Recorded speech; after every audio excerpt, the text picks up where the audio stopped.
Yes, hello, folks. Welcome to another weekly episode of the Manchester United Podcast. I'm your host, as always, Phil Brad, joined with my regular co-host, the excellent James Rhodes. And we record this again on a Monday where United are unbeaten again on the weekend, which is unusual. Even though it's not the Another weekend. one. Hey, that's Yes, great. it's great. It's been Um, nice, isn't it? yeah, it's lots of stuff to talk about. We talked last week. We'd do a podcast if we felt there was a need for one. Lots of obviously talking points. One of the things that's been quite nice, James, before I ask you how you're doing, is it's unusual for United, for there to be an international break and for there not to be some United scandal within the Right. first day or two There's to still fill up time, the Phil. news. Um, Hasn't really happened. I mean, beyond obviously the reaction to the ticket pricing. yeah. And I listened to a lot more comprehensive discussion on that to make sure my facts were correct. First of all, how you doing, mate? Yeah, I'm doing all right. Recovering from a little cold, so stuffy, but otherwise not bad at all. And you?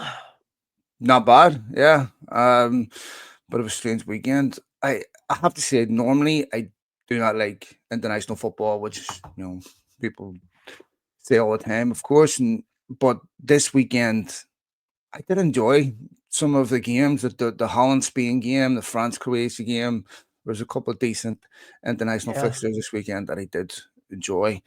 Watched the US, unfortunately, yesterday. Lots of I things to be did not. disappointed with. Yeah, performance was poor, but concerned about attendances and stuff. At Yeah. Pochettino's difficult start. But we're here to talk about Manchester United, of course. Lots of stuff to talk about. We'll talk about the Jadon Sancho discussion about whether Chelsea will activate that deal, whether they'll pay the 5 million, which seems to me incredibly low penalty for not taking him.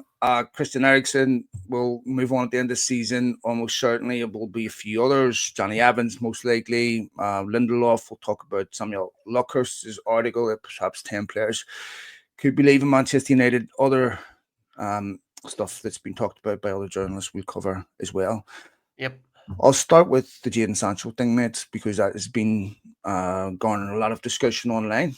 It's David Ornstein reported that the penalty for not exercising the 25 million mandatory buyout clause is a 5 million fee, which to me seems remarkably low and almost an incentive to not pay it.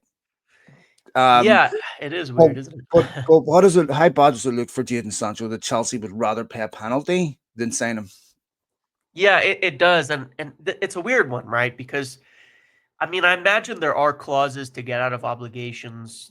You might have circumstances where a club can't complete the deal because of financial restrictions or things like that, and they have to pay some sort of penalty. But 5 million to a 25 million clause seems very, very low because it's not just that.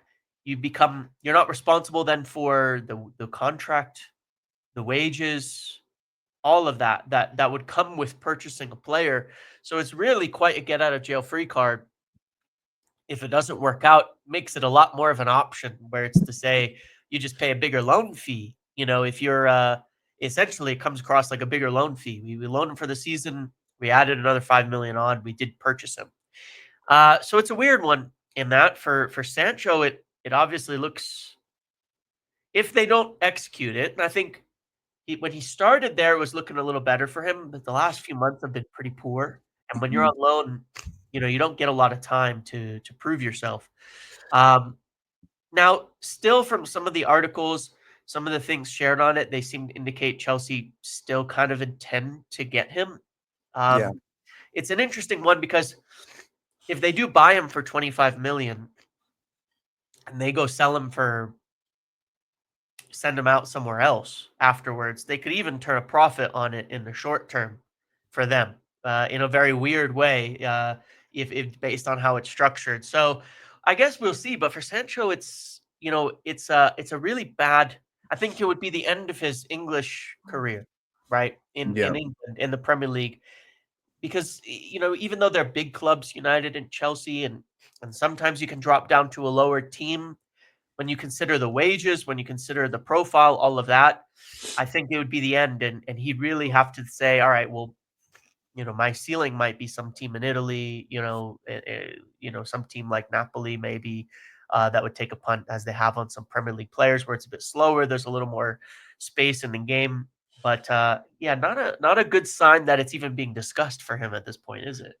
But this is a thing that I don't understand. I mean, when Jim Ratcliffe was saying United are going to pay 50% of his wages, so you factor in the fact that United have been paying 50% of his wages, what United already owed Chelsea with Mason Mount.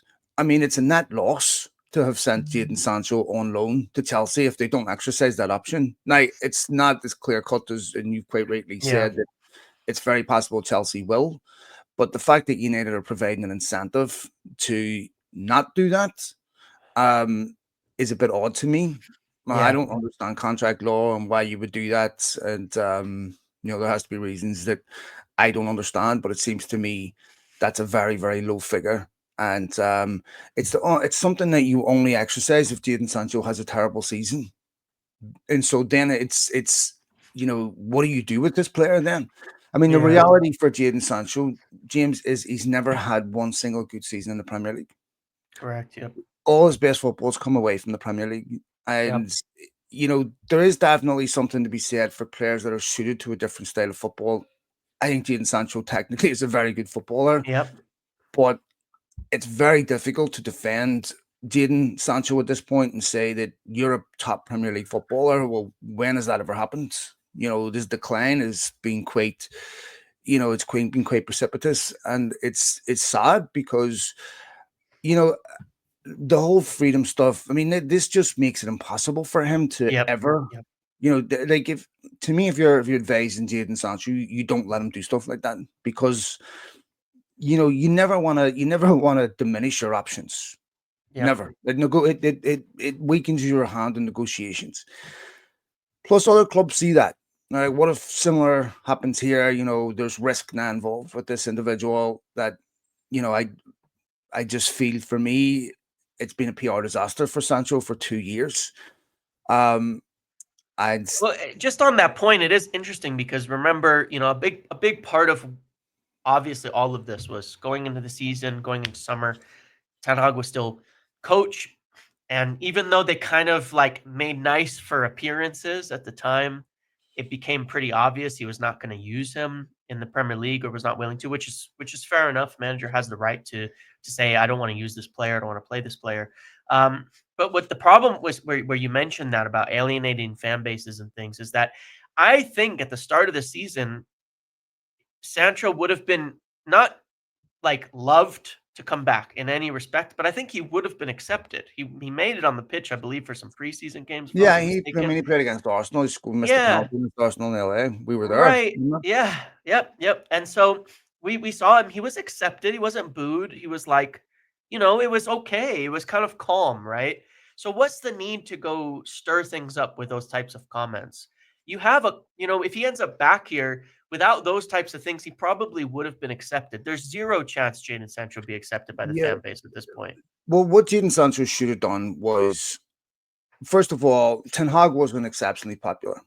So he Yeah. should have made sure that the opposition remained between him and Ten Hag, Yes. not Not between the him him and and the Manchester United. fans. Yep. Yes, Yep. because then it's a fight between him and Ten Hag, and Yep. and you can win that fight given Yeah, the he would have been seen situation. probably sympathetically once Right. Ten Hag was sacked without this kind of stuff. But he chose to make it Yeah. against Manchester United, and Yep. that's a fight he can't win, Yep. because I mean that's something that to me is just poor. He's been just really poorly Yeah. advised, and Yep. this is a problem with PR.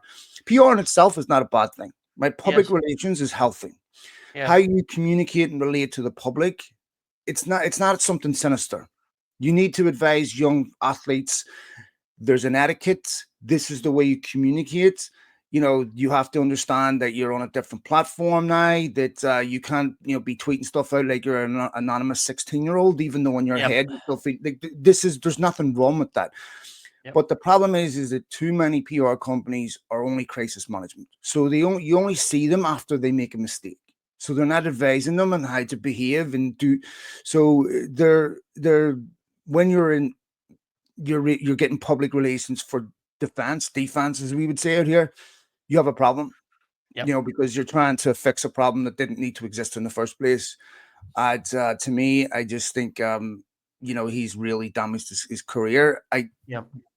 He has to go to Germany, James, no matter what. And Yeah.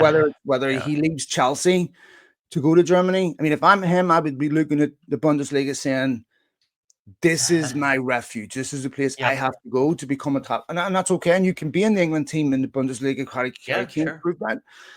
So to me, it'd be interesting to see what happens. United obviously want to sell the player. They need to sell the player for financial fair play, or for PSR, and to give Yeah. Ruben Amorim some options in the summer. Christian Eriksen scored.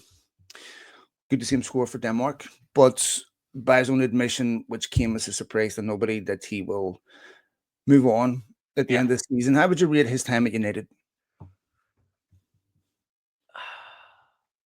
Not well, simply because he's not really been available uh, for most of it. He was doing quite well alongside Casemiro in that first season. He picked up that bad ankle injury from that tackle. I don't remember who it was, but it was in one of the cup games in the first season. And since that time, I don't think he was injured a long time last season as well. And obviously since he's come back, I think he was already older, obviously, and wearing down on fitness compared to what he used to be as a footballer. Um, but it's just one of those, like, it's not really his fault, but he hasn't been a player that's been at the level of athleticism, fitness, and all of that in there. He's had some really good moments for United, and there's qualities that he's shown that there still aren't many players who have in the squad.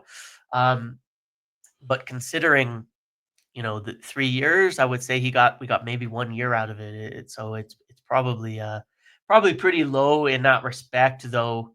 Again, not because he's not a good footballer or anything, but just due to kind of the circumstances around it, I think.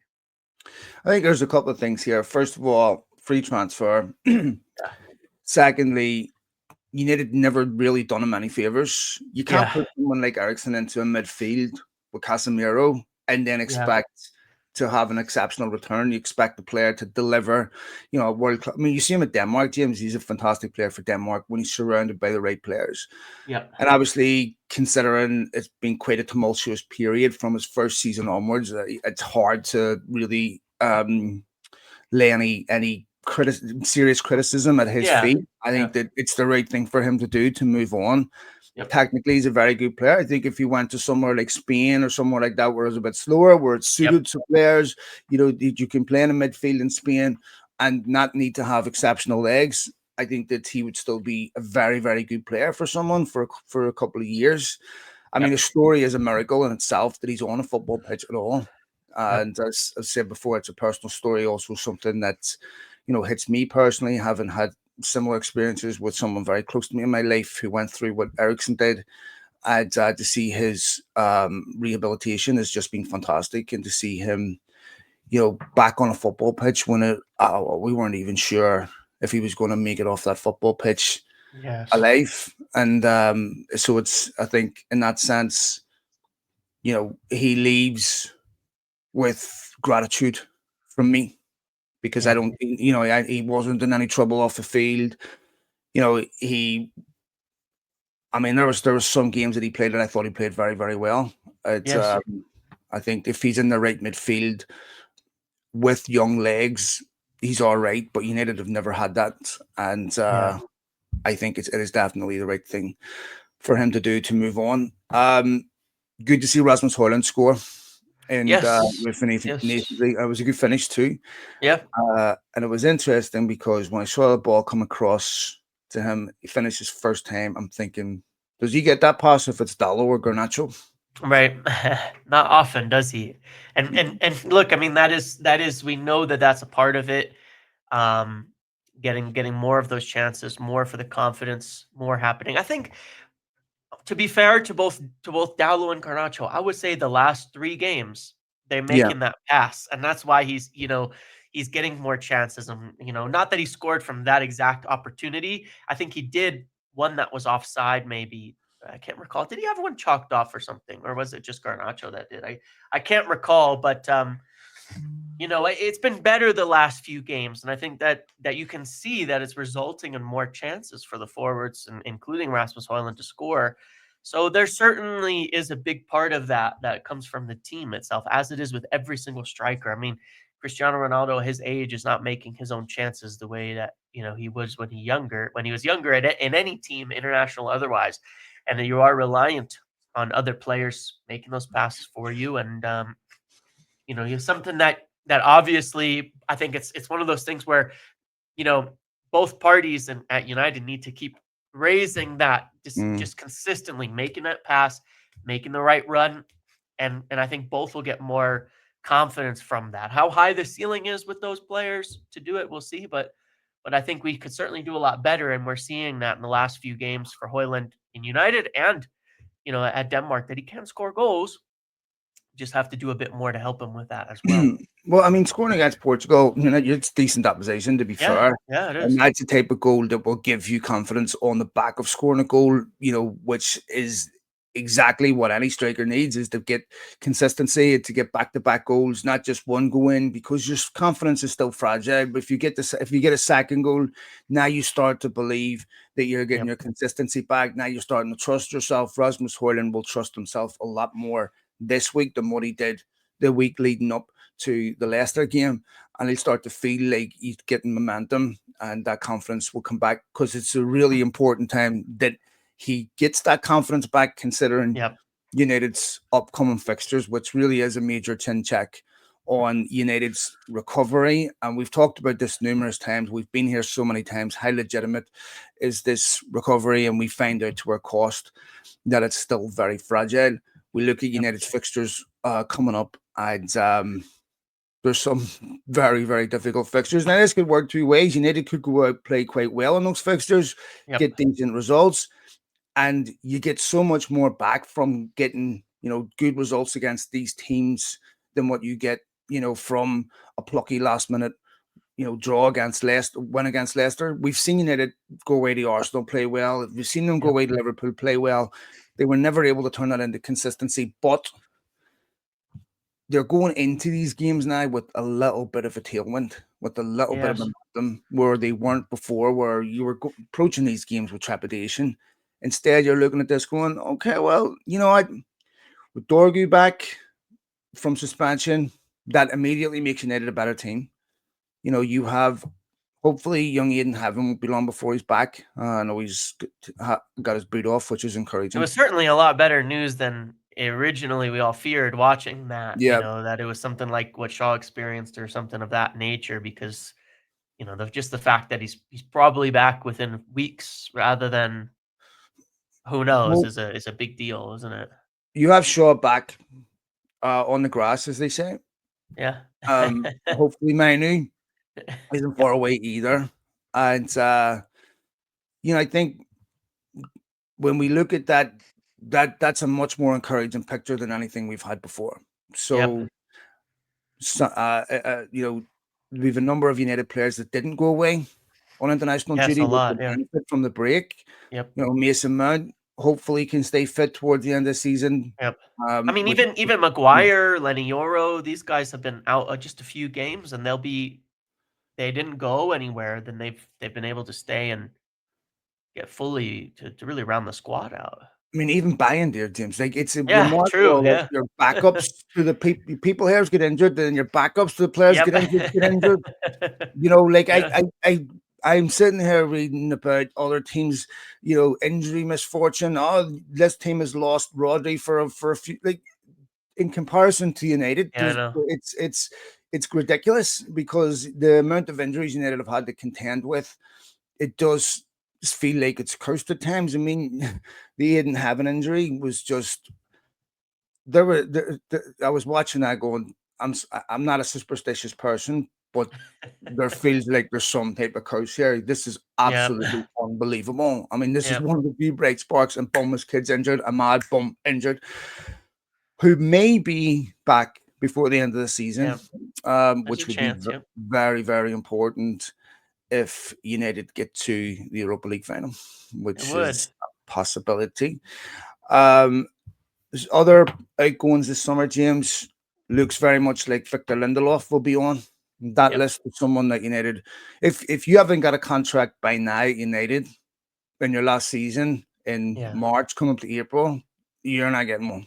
Correct. Correct. And um, I just, you look at United now, their threshold, their tolerance threshold is much shorter. And Yep. so, in the past, you'd have got contract renewals, you'd have got another season, you'd have got the, contract activated. You see what they did with Varane and stuff, where they just said, no, we're Yeah. not Varane doing and it. Martial, that was it last year. They were Yeah. just, And, yeah. and so it seems very much like Victor Lindelof will move on at the end Yep. of the season. Does that leave United needing another centre back? I think so. And maybe not if Lissandro wasn't, unfortunately, as well. Speaking of injuries, wasn't one of the most important players missing for some time because essentially you have then left in the team with Evans and Lindelof gone. Uh, really, what you have is Aiden Heaven, who's injured but should be back. Delict, Maguire, and Lenny Oro as your natural center backs. That's only four fit players for three positions. Now, Mhm. Mazraoui has played very often as a back three center back, and I think he's been really, really good there. But you still only have 4 or 5 players. You at least got to Mhm. get another one in the door. Aiden Heaven's only played 1 or 2 games, so it's a lot to say. You're counting on that. Maguire, he's got a year left come summer with the extension, right? The +1 that he's got. Um, he's been having some of these niggling injuries too as he's getting older. He's got an issue with his hip that kind of tends to come up every now and then. So you really do need at least one more consistent player who's probably younger. Otherwise, you end up with that situation where you end up with a pretty aging group. And what we don't want to see is United next season, when they finally have healthy fullbacks, compromising on the healthy fullbacks to cover unhealthy center backs or a gap in the Yeah. center backs because Also, this is taking into consideration Johnny Evans is expected to yeah, retire at the yeah, end of the season, of yes, yeah, course. So yeah. it does leave At you. least one for me, I think. Yeah, Yeah, I would on the agree. left especially, I would say. And especially when you consider United's injuries. Yeah, I mean, it's unrealistic to expect that you're not going to pick up injuries in that position next season. And you're yeah, quite right. With Lissandro Martinez, you just worry about the accumulative effect of all these correct. injuries and what type of player you get back. I remember, United had this with Gabriel Insane, and he got injured, done his cruciate at Villarreal away, if I remember.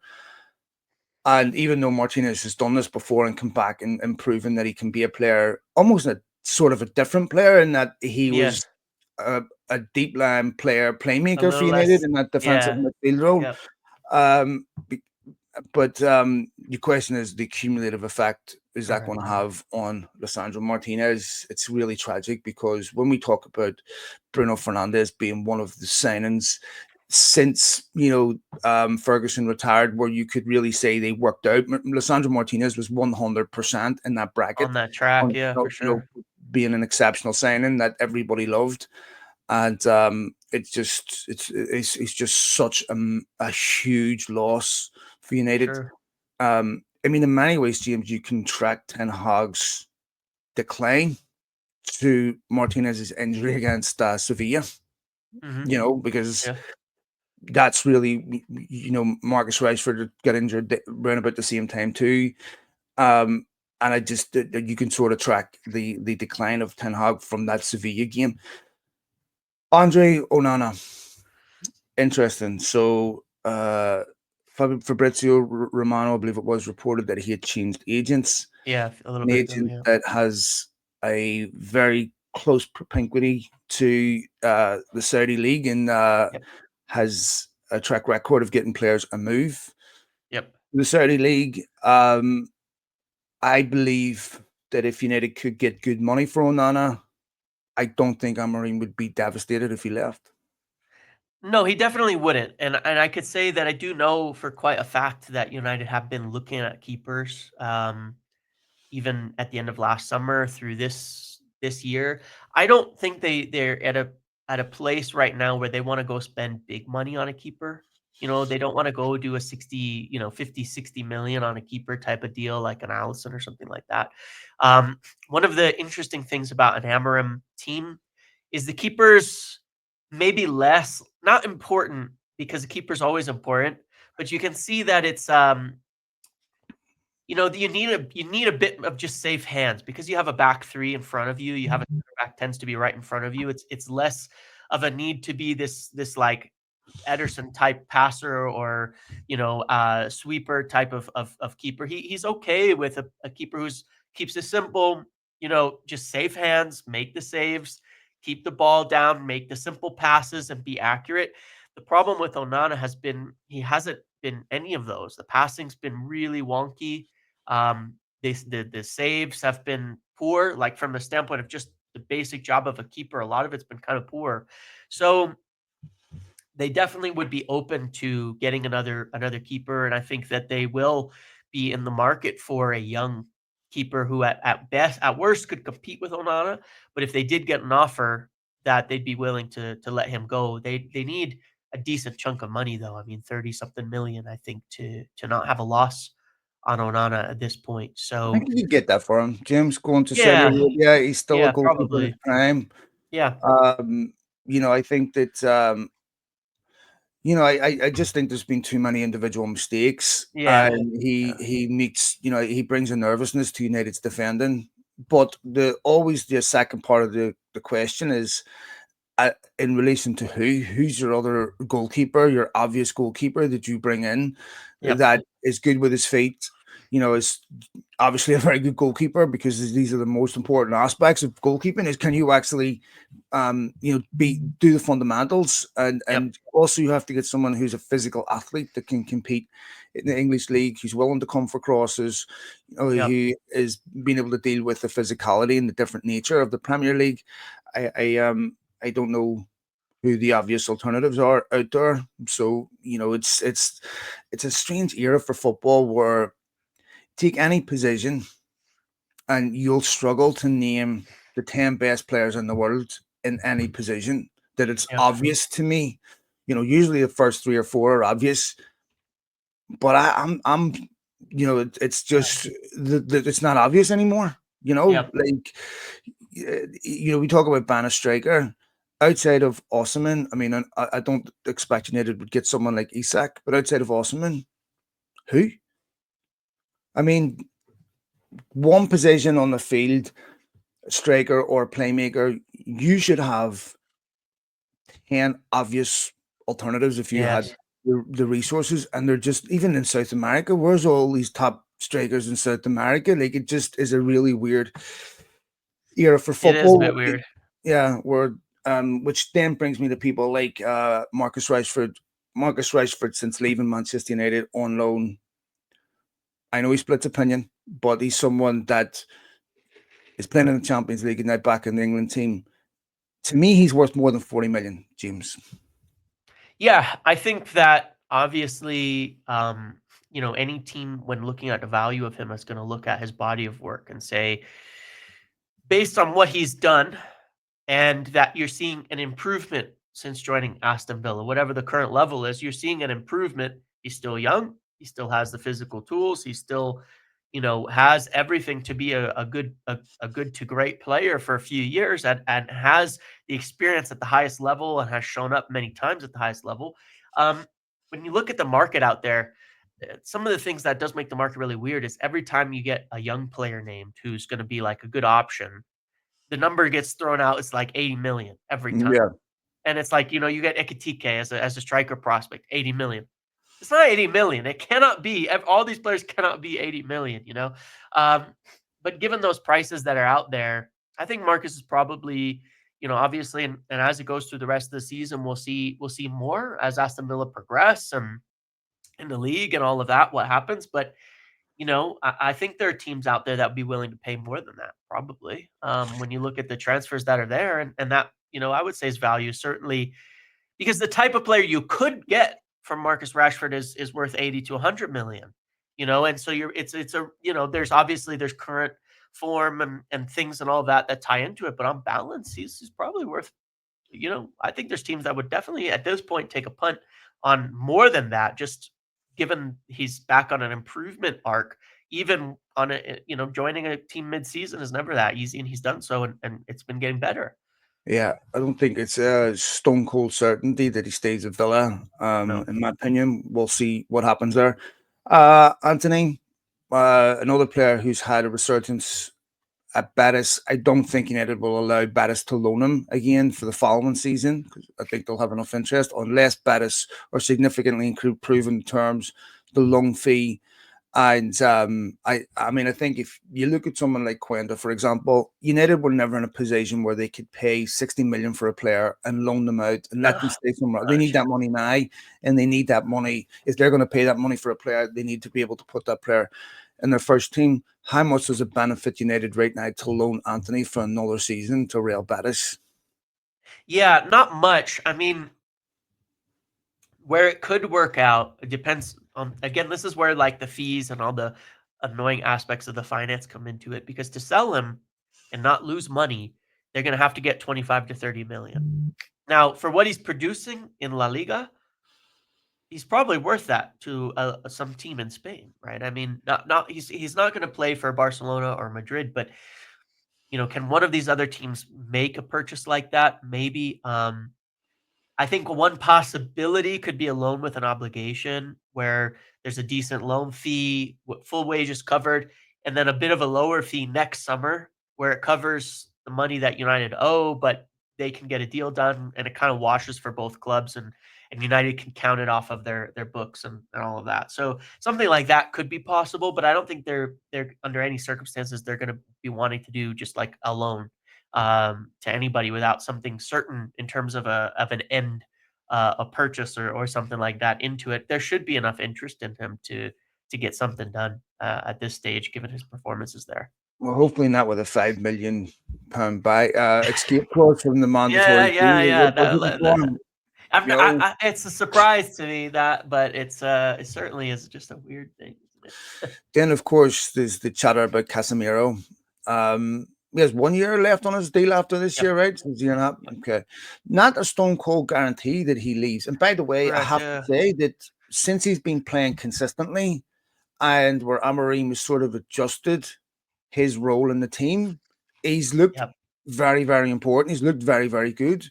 Now, I know that was sandwiched in between two Sociedad games where I think that pace of the game suits him, but Yeah. um, it's United have been lucky he's been available, quite frankly, because outside of that, it would have been quite depressing. But not a stone cold guarantee that he leaves. But I must say, James, whatever the terms of the deal that he was signed on, I don't think it is.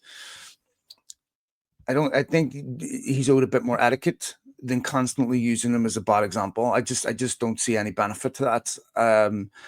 I think that he deserves a bit more respect than that, considering what he's achieved in the game. And he can't sign a contract that United don't offer him. I mean, it's Yeah. not his fault.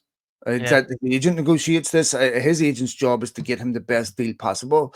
Manchester United are the only ones in control of what goes on that contract.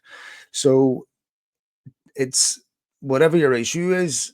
One, you keep that in private, and two, it has nothing to do with the player, but it feels like, I mean, if you're a fan hearing that, it encourages to me a negative sentiment towards the player. Yeah. Yeah, for sure. And it's United have done a lot of stupid deals from a club perspective over the last 10 years. So many of them. Um, but he's out there and contributing now and adding to the team and yeah, in a different circumstances that Amram talked about, in how they're playing, what works for playing Casemiro and all of that. But there's games like that. It's an interesting thought because there's always going to be games like that suit a player. And if you just understand what he is at this stage in his career, which is still a very intelligent footballer who has achieved a lot and understood a lot, there's still potentially a use for him. And I'm not as saying he's he 100% has to leave. I mean, obviously, financially, United could probably improve the team more if he does, but at the same time there's probably going to be situations that are useful for Casemiro next season, to have him play and understanding what he can do. I mean, he could even make I think he could even make the transition to a center back, in this back three system Mm. because it's a little bit Or back different than it three, was maybe. before. Not in the back four because I didn't think he had the thing for it, but in a back three, the game in front of him, maybe in one of the wider positions where he can step up a lot more, I could see it potentially, just working a little bit for him, I'm forever in haunted by something that like Arsenal that. game at home, James. Last I know, but season. he was in the center back position. He was thrown in there. I'm just talking more of like, Yeah, I but take that's Bruno just about sense Fernandez. and danger. That's about Yeah, I there's a know, I know. natural instinct that comes with being a defender that you can't coach. It's Yeah, a it's it's true. it's It's true. it's about having a different type of perception. It's about being able to perceive danger in a way that you can't coach. And I just don't think Yeah. a Well, and midfielder there's a has whole it different naturally. Yes. between those defensive lines, the offside Mm. trap, all those things are totally like you have to be second nature to hold those really well. But in some way, maybe United, if there's a way they're back into Europe, I think he suits the European game more than the Premier League game at this point. But see, this is the Um, thing. yeah, If you look at him first season, he was absolutely crucial in United yeah, winning the League Cup, right? yeah, Last season, he was one of United's best players in the Champions League, yeah, right? I mean, yep, that was where he showed his best form. He yep, scored a decent number of goals. I thought he played quite well.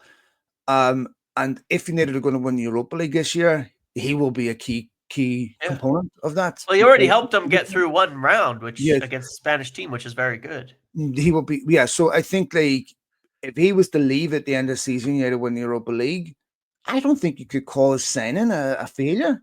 No, I don't. I don't think you could. Look, the finance. It's always hard because it's always hard separating the finances from the reality of it. I think Casemiro's been a good player for us, and I think he's been an important player. It's just it's too much money, too much wages, but that's okay still from a perspective Would of you have rated him ahead of Pogba in terms of his impact on no. United? I wouldn't say no. I I would. wouldn't say because I think obviously United did win They the won the Europa League under Pogba, the yeah, League Cup, and all that tour. yeah, Yes, and I think Pogba was.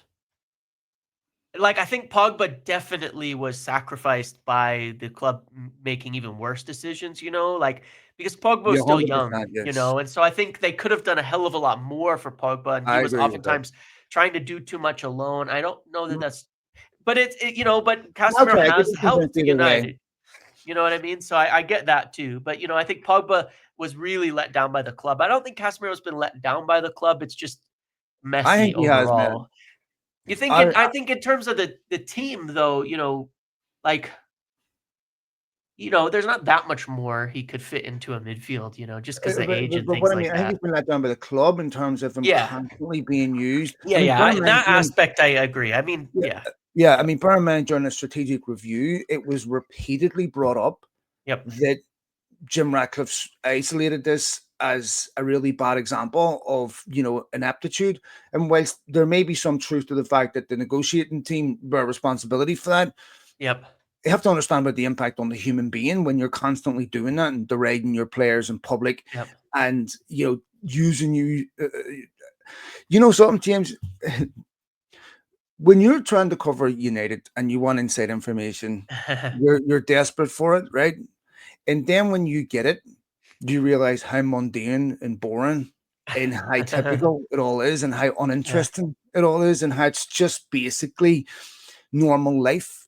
Yep. Boring situations with human beings doing stupid selfish things sometimes. It's just not that interesting. And I Yep. look at that and I think it's easy to elevate these people onto a different level, but they feel the same thing you and I feel. They're Yeah. reading about their employer saying this, Yep. and they're going home to their family, and they're Yep. complaining, and it impacts how you perform. They're not robots; they're human beings with just. Yeah. And what goes on inside the football club is largely boring, non-salacious stories that Yep. that are really not that interesting. And I look at someone like Casemiro, they would deal with it in the same way you or I would deal with it if our employer was doing that. And I just Yep. think that that's not what you, I mean, who's the next Casemiro? Are you now going to turn around and say, like, we shouldn't have signed this guy. We're it's disaster. We sacked, Omar Barada because of it. Like, Right. I just don't think that is Yeah. the way you want to go about, Yeah. Well, I communicating. agree. I agree. And moving forward, I hope that it's less like that as Um, well, for sure.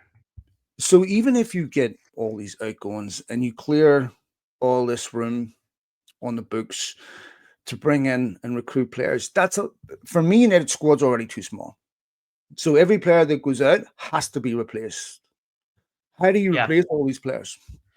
Well, this is where you come into a young team. I mean, when you look at all of them, Sancho, Rashford, Anthony, Malacia, well, four of those are already gone, right? Right now, they're not with the team at the moment because Tyrell Malacia is surely expected to leave as well permanently. Ericsson, Lindelof, Evans, Heaton, and then maybe Casemiro. I mean, you have to sign. Obviously, they've made some moves already in Patrick Dorgu. They Diego have Leon. Diego Leon coming in summer, so that helps. Where you're really short is, I think, you're short in the midfield and you're short at the back. I think more than anything, right? Because if Ericsson is leaving already, you've used him plenty. If Casemiro leaves, you've used him plenty. You need midfielders to come into this, but without Europe, I mean, when you look at the numbers, and I did like a whole breakdown on this a bit ago, they can spend some money, they can get players, but they're certainly going to have to be younger players. They're going to have to be players on 75,000 to 110, 120,000, not Which, 200. by the way, is a really good wage if you're a young player, James. Yeah, it's That's still a not great wage. paltry. Yeah. Yeah, it's still great. I mean, when you look at the teams in Portugal, the young players there, they're earning 5, so 10,000 a week is still a massive increase on the wages. But I think they're going to have to be smart about it. They're going to have to buy, without Europe especially, they're going to have to buy young players. They're going to have to spend, they're going to have to do, Dorku deals. They're going to have to get 5 of those in the door. And they can, because there'll be finances coming in. There'll be money. Marcus Rashford, who, is likely that he's going to be sold, right? I mean, for the club perspective, that represents a big profit, because he's an academy player, and all of that as well. That's come through that they don't have a cost for. So, but they're going to have to buy players like Dorgu, and fit them into the team, get a couple young midfielders, at least another forward, another center back.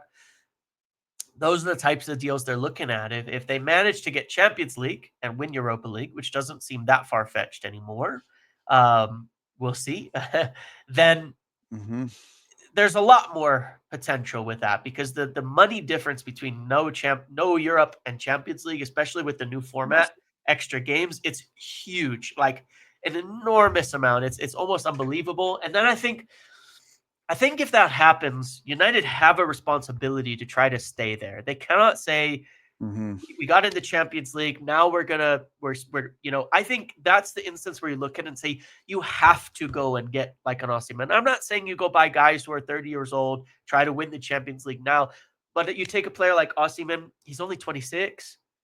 He'll still be there for 5 years. He's a striker. Strikers age pretty well. A lot of them are still scoring 33, 35.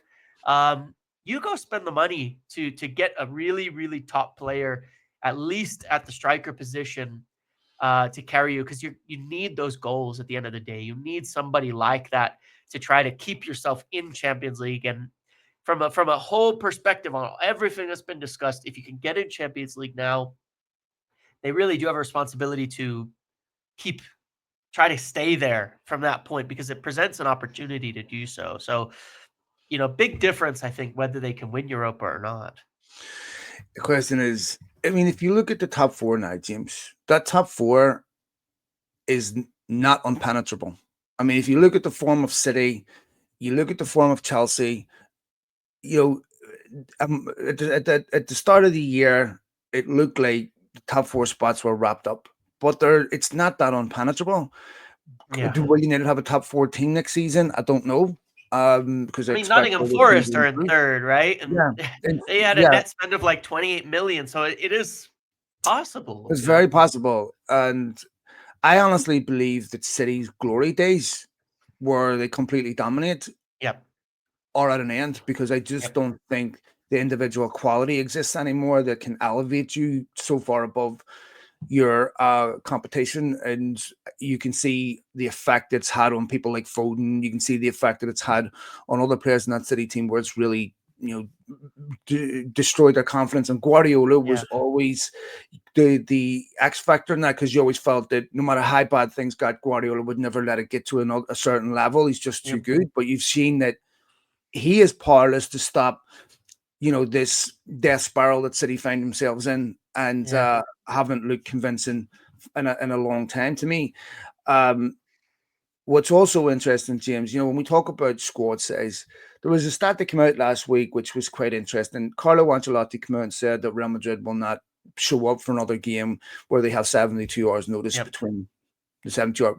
It comes out that United are no team in Europe has played Yeah, more United games were than first, right? 72, which Yep. was a really staggering statistic to me. And it also emphasizes the need, of course, for a strong squad. You compare United squad to Real Madrid's.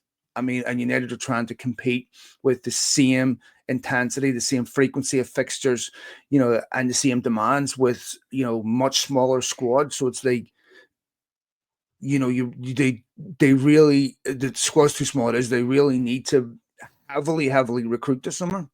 Yeah, they do. I think United have to sign, and I do think it's the intention, and that's why right now they probably will downplay big signings because it I do think it's United.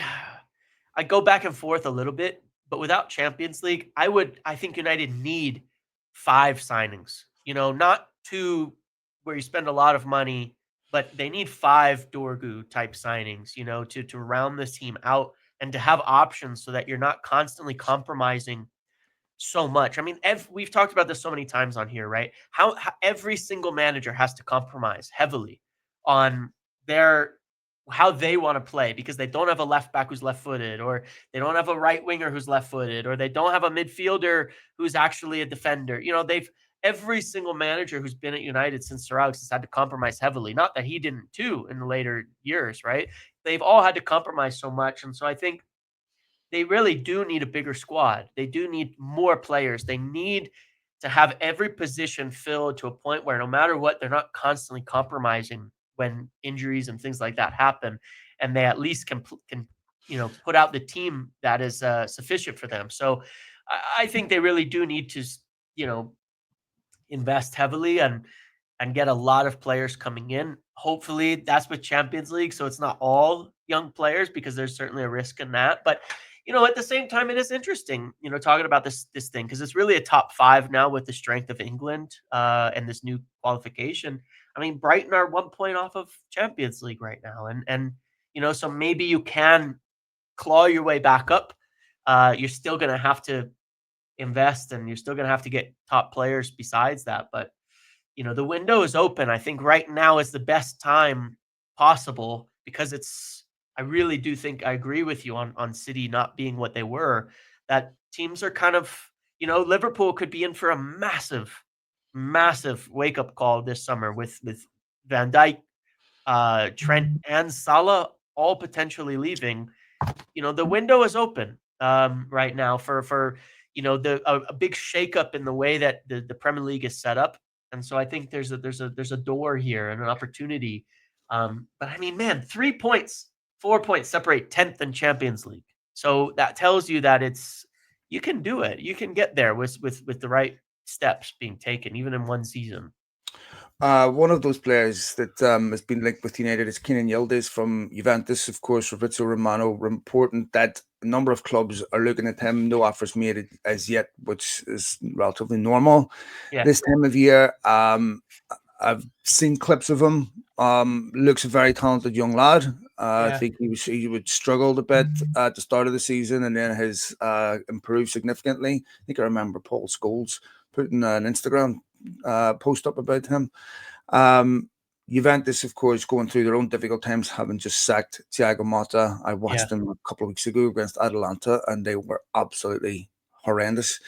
A strange one, isn't that? Like, big, huge football, similar situation to United in many ways. Yeah. But when you just mentioned there about young players getting a price tag of 80 million or whatever, here's another young player. I understand if you're Juventus, you slap as big a price increase, but biggest price tag on his head as you can. No one comes in and puts low balls their footballers. But when you're talking about struggling to get 40 million for a fully fledged international, that has already scored 30 goals in the Premier League and all that, but it doesn't make sense to me that you would end up paying 19 70 80 million for a young kid. which I don't think United would I do don't think anyone's going anyway. to, is the No, thing as well, despite the prices that go flying around. No one's yeah, gonna pay that 80 is, million for these guys. yeah, it is.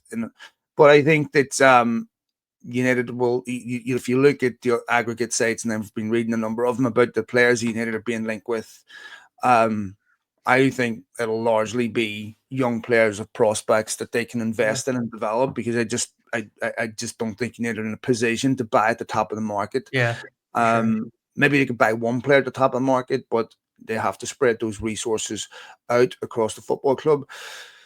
So I think you're going to see a lot of these things gather pace over the next few months, because I think United will have a very, very active summer.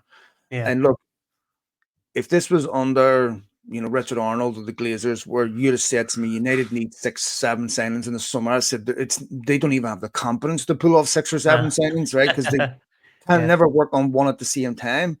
If you look at United signings last summer, the Xerxes and the Ligt one, I think it was announced within a day of each other. yeah. So the Mazarui I think and Euro and Xerxes were right by each well, other. yeah, yeah, yeah, Yeah, yes, yeah. correct, yes, And yes, then Delict and Mazraoui at the same time as well, and yes, yep, yes. So I think that they are very, very good about lining up deals that they can activate and trigger immediately, because those signings were made once United were able to sell yeah, certain players. They were able to yeah. activate them. They After put them, July 1st too, which I think will yeah. be relevant this year also, yeah. So I think they're very, very good about getting the mechanics of these deals done, so that Yeah. they're very easy to activate whenever you need to do that. So I think that they're already extremely active in that endeavor.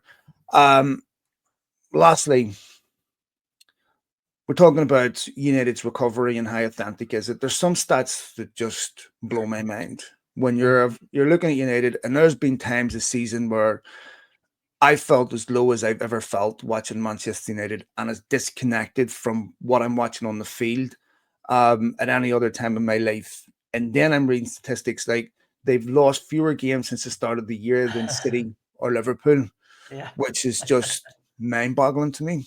Yeah. It is crazy. It kind of blows your mind. And when you look at, I think since February, like early February, United have the sixth most points in England, above Arsenal, above Everton, above Aston Villa, above Manchester City, above Nottingham Forest, who are in third. And then they're also have won every single game in Europe. It's it's it kind of speaks to how wild this is. Liverpool are getting knocked out of every competition. Uh, that United are actually kind of doing okay, all things considered. There's nobody running away like City had for a while, where it's like they're winning every single game all over the place. Nobody's like that right now in England at all. And maybe it's there's always these weird outliers like that. We even had that last season where United were really bad too, and we had these weird outlier stats. But they've quietly been not that bad relative to just how crazy the it has been in England this year, I think. Are we witnessing the beginning of the Ruben Amorim, particularly nascent Ruben Amorim era starting to happen, or are we getting carried away? Well, I think the last few weeks are for sure the best we've seen under him, right? And important games too. I mean, we be that as it may, a really good performance against Arsenal that they should have won. Win in a Europa League leg, two-legged game against a Spanish team is not something to be taken for granted. Um, we've seen improvement. I mean, we've seen improvement not just in the results, but if watching the games, I think all of us, yourself and myself, when we've been talking about them, we've been saying, that was actually kind of fun to watch. It was kind of enjoyable. It was kind of entertaining. What it should be. So all of that with maybe 5 players returning after the break. There's a lot of signs pointing in the right direction. I don't think it's gonna be smooth sailing. I wouldn't say that, we should expect that the rest of the season is like a barnstormer, but I do think we're seeing finally a bit of that progress. And my hope is that with the international break, with the time a lot of players have spent and will have been at the club, finally a break, finally some extra training. where they can actually work on things and it's not just recovery and travel to the next game. Injured players rehabbing, returning, more time on the ground, more time with the coach. I do hope we'll see that continue. I think it's actually come at the right time. There's times when an international break can kill your momentum, and we may have felt that way, but I don't think so. I think in this case, it's more a case of it's going to allow us to hopefully build on it and get some rest because it's been over reliant and those little injuries that start to pile up. So I think it's Mhm. really come at the right time to see, you know, here a really hard run where by the next international break, I mean, I'm not saying they will, but the table, some consistency. If you're winning 1.5 points per game, if you're winning, drawing, lose, win, draw, lose in the Premier League this year, you probably get into the top six. Mm. It's crazy like that. So yeah, I think there's something to be said for the current form and direction in United are on. Relative to the rest of the league, it's not that bad. It is not that bad. And if they continue with this form over, between now and the end of the season, they'd be in such a strong position Yes. going into next season. Where I think that everyone has a short memory in football. That type of momentum would convince Yes. people that United's recovery is legitimate, and I think it gets easier to attract players. Oh One yeah, of the things I 100%. think we underestimate is just how powerful a pool Manchester United have around the world with Yeah. people still, that aren't intimately connected to every result that United have.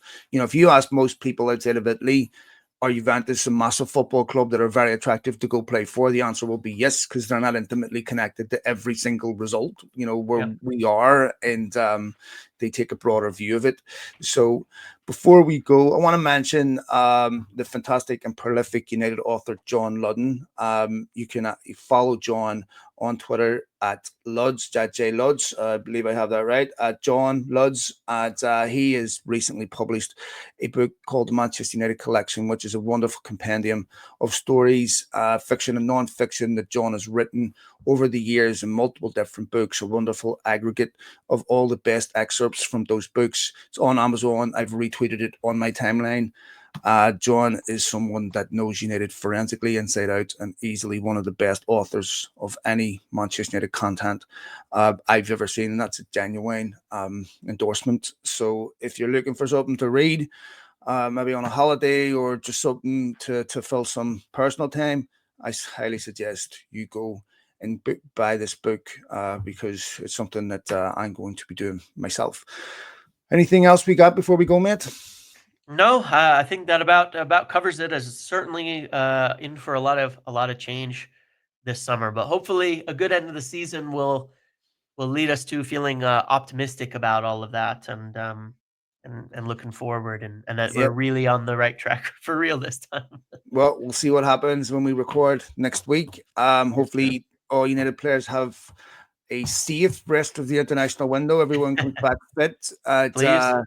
Please, because that's a rare treat. Yep. We'd appreciate that. Thanks to all of you for downloading the podcast as usual. Retweets, likes, and all that. Don't forget to follow my colleague here because he's putting out stuff on a prolific basis that's very diverse and well worth your time. So we'll be back next week, folks. Take it easy. All the best, James. See you later. Thank you. Bye.